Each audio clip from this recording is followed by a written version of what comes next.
Radyo totoo, radyong alisto, sandigan ng bawat Pilipino. DZRP, Radyo Pulido. Mula sa bulwagang pambalitaan ng DZRP, Radyo Pulido. 775 sa inyong mga talapitan. Samahan niyo kaming maghatid ng balitang totoo At walang pinapanigan. sandigan ng bawat Pilipino. Boses ng taong bayan. Istasyong walang kinikilingan at pinoprotektahan. Sumasayang papawid ang programang tapat at totoo. Ito ang Radyo Pulido. Sa ulo mo ng mga nagbabagang balita. Barko ng China na itaboy ng PCG. Mahigit 544,000 pisong halaga na shabu na kumpista. Pinay sa Taiwan na bangga ng tren habang nagpapakuha ng litrato. Philippine wakeboarder nakasungkit ng gintong medalya. Marcho muling nagsang sa pelikula. Radyo Pulido. DZRP 775. Miyembro ng KBP, kapisanan ng mga broadcaster ng Pilipinas. Ang oras natin ngayon ay 31 minuto makalipas ang alas 3 ng hapon. Araw ng Lunes, ika-10 ng Pebrero, taong kasalukuyan. Isang pagpalang araw, Pilipinas. Sampaya pa Aldo, Habale. O ang laging nakasama, Sander Balaja. At lagi niyang kaagapay ang Sisyo Saliman. At kayo'y patuloy na nakikinig sa Radyo Pulido para sa mga detalye ng mga balita. Isa sa 4 na Chinese vessels na itaboy ng PCG sa Zambales. Para sa mga kabuoang detalye, narito si Chriselle de la Cruz.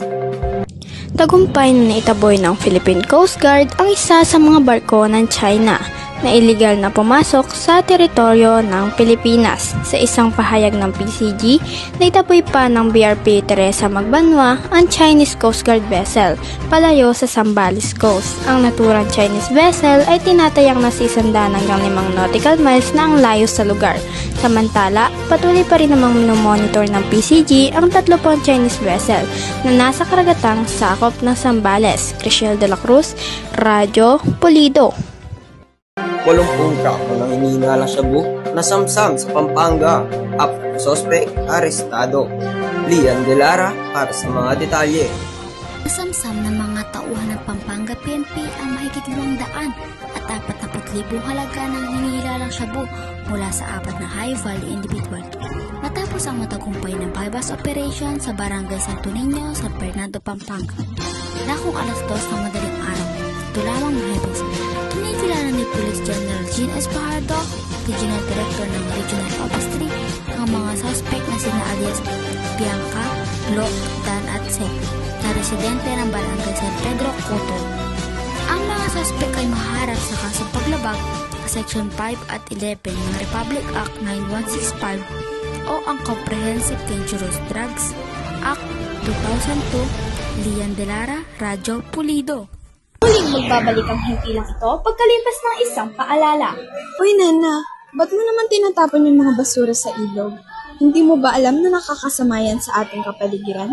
Lalo na sa isda dyan? Hay nako Susan, parang yun lang ang dami mong sinasabi. Sinasabihan lang kita, Nena, kasi... Pagtatapon ng basura ay lubhang masama, magulong kapaligiran, iwasan natin yan. Paglilinis ay dapat unahin, malinis sa Pilipinas ating tamasahin. Ang pagtatapon ng basura kung saan-saan ay nagdudulot ng malaking problema sa kapaligiran at kalusugan. Ang pagtatapon sa tamang basurahan ay isang maliit na hakbang na makakatulong sa pagpapanatili ng kalinisan ng ating kalikasan. Disiplina ay pairalin, maayos na tahanan ay mapapasa atin. Ang paalalang ito ay hatid sa inyo ng Kagawaran ng Kapaligiran at Likas na Yaman. At kayo'y patuloy na nakikinig sa Radyo Pulido. Pagkuha ng litrato na uwi sa malubhang aksidente para sa Pinay turista sa Taiwan. Para sa mga detalye, narito si Karen Hernandez. Kailangan ngayon operahan ang isang turistang Pinay matapos siyang mamangga ng tren habang kumukuha ng litrato sa Taiwan. Ayon sa international media outlet sa Taiwan, nabangga ng tren ang Pinay habang naglilitrato umano sa kabaan ng Ship and Sky Lantern Old Street sa PC District, New Taipei noong Lunes. Dagdag ng ulat, nagtamo umano ng sugat sa ulo, dibdib at pelvis ang di pinangalanang babae. Agad namang rumusponde ang mga pulis at paramedic at dinala ang babae sa ospital. Karen Hernandez, Radyo Pulido. Ang bato ng Pilipinas sa wakeboard at quick skate championship, nagpagkitang gilas. Melber Sanggalang, ibalita mo.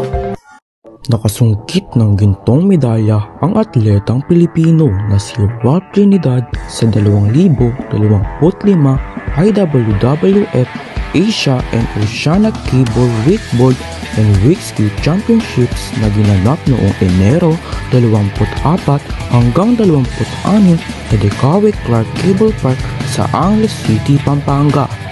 Nagpamalas si Trinidad ng maayos at kapanapanabik na takbo sa kanyang laro na nagbigay daan sa kanya para masungkit ang gintong medalya. Nakilahok siya sa kategoryang Open Men's at nakakuha ng score na 81 hanggang 67. Ang tagumpay na ito ay nagsilbi ring pagkatanggap niya para sa World Games 2025 na gaganapin sa Agosto sa Chengdu, China. Melber Sanggalang para sa Balitang Pampalakasan. Pangarap na proyekto na Jolina at Marvin mapapanood na ay Kakalyaw, imarites mo. Mainit din ang kilig ng mga tagahanga ang tambalin ng Jolina Magdangal at Marvin Agustin noong dekada 90. Maraming mga proyekto ang pinagtambalan ng Marjo sa television man o pelikula. Sa mga nakalipas na dekada ay nanatiling espesyal na turingan ni Jolina at Marvin sa isa't isa. Mapapanood na simula ngayong February 12 ang pelikulang XX Lovers na itinuturing ni Marvin at Jolina ng Dream Project. Kailangan umunong pakaabangan ng mga manonood ang bawat eksenang kanilang ginawa sa bagong proyekto. Ay Kakalyaw para sa Balita Showbiz. At yan ang pasada ng mga balita na nakalat sa loob at labas ng bansa sa araw na ito. Muli, ako ang inyong lingkod, Sander Balaja. At ako naman ang inyong kabalitaan, Akisha Soliman, na nag-iiwan ng katagang basta balitang totoo, detalyado at puro. Inyong maaasahan, Radyo Pulido. Kaya naman sa ngalan ng buong pwersa ng DZRT at ng aming Technical Director, Elijah Gabriel Medina, maraming salamat sa pakikinig. Muli, ito ang Radyo Pulido. Mabuhay ang malayang pamamahayag Pilipinas.